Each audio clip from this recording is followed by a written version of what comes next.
মই একেবাৰে দুখীয়া পৰিয়ালৰ তিৰোতা। মোৰ এটা ল'ৰা আছিল, সি কেঞ্চাৰ ৰোগত ঢুকালে। এতিয়া মানুহজনো অসুখীয়া। মই 830 টকাৰ পৰা মই অৰুণোদয় পোৱা। মোৰ নিচিনা মানুহক কাটি দিছে। গতিকেলৈ মই মুখ্যমন্ত্ৰী মহোদয়লৈ মই আহ্বান জনাইছোঁ যে আপুনি দয়া কৰি মোৰ লগতে ৰাইজকো যেন এইখিনি অকণমান আপুনি কথাটো গুৰুত্ব দিয়ে। কি দুৰ্নীতি হৈছে আপোনালোকৰ ইয়াতে? আমাৰ মানে PS কমিটি এখন গঠন কৰা হৈছিলে অৰুণোদয় হেৰিয়াত। তাত মানে আমি 3জন মানুহ আছিলোঁ। তাৰপৰা প্ৰণৱ শইকীয়া, তাৰপিছত আৰু অনিল শইকীয়া, আমি 3জনে PS কমিটিত আছিলোঁ। তাৰপিছত থকাৰ পিছত আমি ফৰ্ম অলৰেডি আমি ডকুমেণ্টছখিনি তুলিলোঁ। তোলাৰ পিছত মানে কেতিয়া ফৰ্ম আহিলে মই সিমানটো নাজানো, মোক কোনো জনোৱা নাই। আৰু যিখিনি মানুহৰ লিষ্ট মানে বিচাৰিলে তেতিয়া মই তাত দিলোঁ লিষ্টখন। এতিয়া সেই লিষ্টৰ মতে কোনো নাম নাই অহা মানে। তাৰপিছত মই মানে কালি পঞ্চায়তলৈ মানুহখিনি লৈ গ'লোঁ। লৈ যোৱাত জীৱিকা সখী বাইদেউক ফোন কৰিলোঁ। অলৰেডি মই গম পালোঁ মানে জীৱিকা সখীয়ে যে এইটো কাম কৰিলে। তাৰপৰা ফোন কৰিলত মই তেতিয়া সুধিলোঁ যে বাইদেউ আপুনি কেলৈ আনিলে এইটো, মোক কেলৈ নজনালে, মইতো PS কমিটিত আছোঁ বোলে। সেইটো তোৰ দৰকাৰ নাই, আমাক হেৰি কোৰ্টৰ পৰা হেৰি দিছে সেই বুলি ক'লে। DC অফিচৰ পৰা দিছে বুলি ক'লে। DCয়ে দিছে।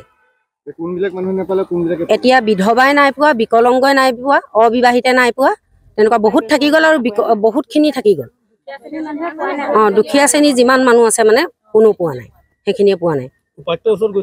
উপায়ুক্তৰ ওচৰলৈ যোৱা হৈছিলে। মানুহখিনিক কৈছে যে আপোনালোক পঞ্চায়তলৈ যাওকগৈ, ইয়াত আপোনালোকৰ নাম নাই, নাম নাই বুলি কৈছে। আমি মুখ্যমন্ত্ৰীলৈ আমি আহ্বান জনাইছোঁ, তেওঁ কি সিদ্ধান্ত লয় এইখিনি মানুহৰ ওপৰত, আমাৰ সেইটোৱে ক'বলগীয়া। খালে মানে বহুতৰে নাই মানে, বহুতৰ নাই, বেছিকৈ অবিবাহিতা, বিকলংগ এইখিনি মানুহৰ নাই মানে। এতিয়া পালে মানে ধনী শ্ৰেণী পাইছে বুলি কোৱা শুনিছোঁ এতিয়া মানুহখিনিৰ মুখত। মই এতিয়া এই গোটেইসকল মহিলা অৰুণোদয় পোৱা নাই। কোনো ইয়াত চৰকাৰীও বেচৰকাৰী চাকৰিয়াল নহয়। তেওঁলোকে সম্পূৰ্ণ অৰুণোদয়টো পাব লাগে। এতিয়া এওঁলোক নোপোৱাৰ কাৰণে মই বেয়াও দুখ লাগিছে, কাৰণ মই ৱাৰ্ড মেম্বাৰৰ ৱাইফ হওঁ। তেওঁলোকৰ প্ৰত্যেকটো খবৰে জনায়, কিন্তু আমাৰ ৱাৰ্ডৰ ফালৰ পৰা গোটেই কাগজ পত্ৰবোৰ পঞ্চায়তত দিলোঁ। সেই পঞ্চায়তৰ কাগজ পত্ৰবোৰ লুট নহয় কোনো দিন, আমি কথাবোৰ গম পাওঁ। তাৰপৰা যিসকলে পাব লাগে বা নেলাগে সেইসকলেতো সদায় ধনীখিনিয়ে পাই আহিছে অৰুণোদয়। আমাৰ পঞ্চায়তৰ এইবাৰ প্ৰথম এনেকুৱা এটা ঘটনা ঘটিছে যে মিডিয়া আহিবলগীয়া হৈছে অৰুণোদয়ৰ কাৰণে। এতিয়া যিসকল অৰুণোদয় আঁচনি নাই পোৱা গোটেইসকল মহিলাকে অৰুণোদয় মুখ্যমন্ত্ৰী ডাঙৰীয়াই দিব লাগে, মই তাকে অনুৰোধ কৰিছোঁ। আৰু যিসকলে অৰুণোদয় বাছি বাছি কাটিবলগীয়া হৈছে সেইসকলৰ যাতে মনত খুব দুখ লাগক যে এনেকুৱা মানুহ এখিনি কাটিবলৈ পায়, মনৰ অশান্তিটো হেৰি হওক। আমি দুখ কৰিছোঁ যে বেয়াও লাগিছে মানুহখিনিক দেখি। সদায় ফোন কৰে কি হৈছে, ৱাৰ্ড মেম্বাৰহেঁতে কি কৰিছে। আমাৰ প্ৰথম সোমাইছে, আমি আঁচনিটো মানে তেওঁ পঞ্চায়তত কৰিব পৰা নাই। চব মানে কাগজ পত্ৰ দিওঁ নাম নাহে, কাগজ পত্ৰ দিওঁ নাম নাহে। মই নিজেও মানে 7বাৰলৈকে 19 চনৰ পৰা দিছোঁ, এবাৰো পোৱা নাই। সেইবোৰ কথা এতিয়া কি ক'ম, এতিয়া গোটেই মহিলাসকলৰ পৰা আপোনালোকে এটা এটাকৈ বাক্য লওক। কোনখিনি মহিলা মানে আমাৰ এতিয়া ইয়াত দুখীয়া শ্ৰেণী গোটেইখিনি মহিলা আছে।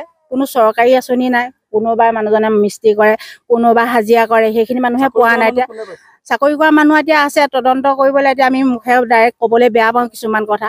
এতিয়া মুখ্যমন্ত্ৰী ডাঙৰীয়া সেইটোকে চক চালি জাৰি কি কয় তেওঁলোকে প্ৰত্যেকটো ৱাৰ্ডতে হেৰি পঠিয়াওক।